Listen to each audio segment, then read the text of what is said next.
France Bleu Occitanie. Il est 7h51, une mère de famille de 29 ans, poignardée à mort par son compagnon dans le quartier Bellefontaine à Toulouse. Une femme meurt tous les 3 jours en France, victime de violences de son conjoint.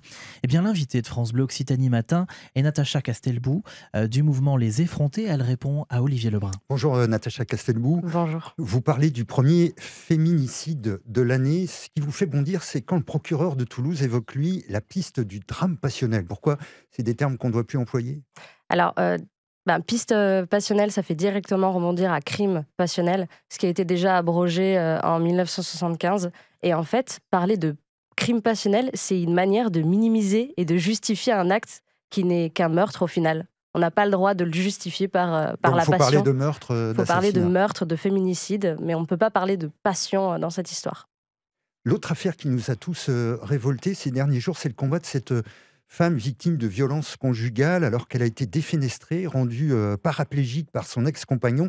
La commission d'indemnisation refuse de l'indemniser en totalité parce qu'elle n'a pas quitté l'appartement de son compagnon.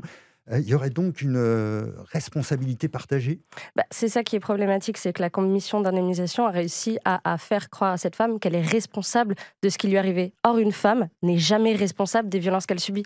On ne peut pas aujourd'hui en France dire à une femme qu'elle ne sera pas indemnisée à 100% parce qu'elle est rentrée chez elle au lieu de partir. C'est quelque chose qui n'est pas possible. Or, la commission d'indemnisation, c'est l'État ? Et oui, donc ça veut dire que l'État la rend responsable.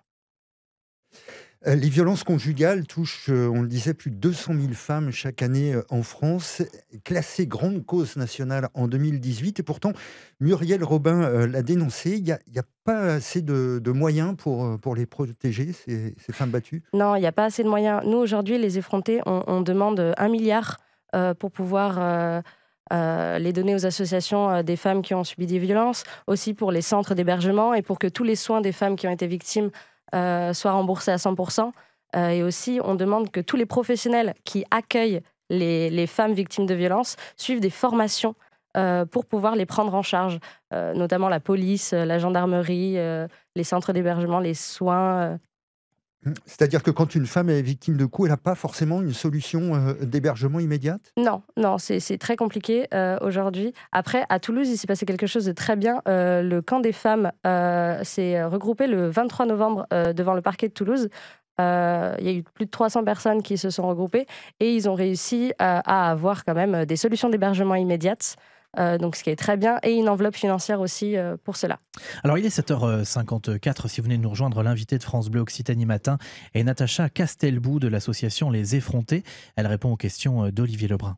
Elle accueille dans les commissariats, dans les gendarmeries pour prendre une plainte. Est-ce qu'il y a du mieux ? Alors non, le problème c'est qu'aujourd'hui, même s'il y a des formations qui existent pour les commissariats, les policiers, on se retrouve avec des formations qui ne sont pas systématisées. Et en plus de ça, même s'il y a des commissariats qui ont eu des formations, on se retrouve avec des femmes qui font quand même des plaintes et disent qu'elles ont été mal reçues au commissariat. Donc il faut que ça change. Il y a encore aujourd'hui. des progrès à faire ? Oui, tout à fait. Éviter la violence, changer les comportements, ça commence dès l'enfance, dès l'école. On parle d'éducation des petites filles, des petits garçons. Oui, c'est aussi une demande des effrontés, qui a un programme d'éducation à l'égalité et contre le sexisme, pour qu'on commence dès les jeunes générations à leur faire entendre ce qu'il ne faut pas faire, ce qu'il faut accepter ou ne pas accepter et comment se comporter. C'est hyper important. On va vous dire c'est la théorie du genre. On ne peut pas parler de théorie du genre, mais il faut... Rendre dociles les petits garçons Non, c'est quelque chose qu'il ne peut pas faire. On ne rend pas docile, il faut juste expliquer aux humains comment se comporter en tant qu'humain. Et il ne faut plus qu'il y ait de différence dans le comportement quand c'est une femme, une fille. En Espagne, le pays a pris le problème à bras-le-corps. Il y avait beaucoup de violences conjugales en Espagne. Résultat, là-bas, les violences faites aux femmes ont baissé. En France, et il manque quoi ? Une réelle prise de conscience ? Une prise de conscience, une réelle prise de conscience. C'est-à-dire qu'en plus de ça, le 24 novembre dernier, on a fait une marche avec Nous Toutes, donc, qui est un rassemblement de toutes les féministes de France. On a réussi à avoir plus de 60 000 personnes et on n'a toujours aucune réponse de l'État. Alors après MeToo, après plein de mouvements et après Nous Toutes, qu'est-ce que l'État fait en fait ? Qu'est-ce qu'il attend pour nous entendre et réagir ? À l'époque, je crois que c'était les gilets violets, quelque chose comme ça, avaient été reçus par le Premier ministre. Donc, il me semble. Oui. Et donc, il n'y a pas eu de Non, réponse. il n'y a pas eu de recours. Et là, il faut vraiment que les choses changent aujourd'hui. Comme on a parlé du premier féminicide, il faut savoir qu'il y a eu le deuxième féminicide le même jour. Donc, on n'a même pas les statistiques qui baissent. Le 6 janvier, on a 2 meurtres, 2 féminicides.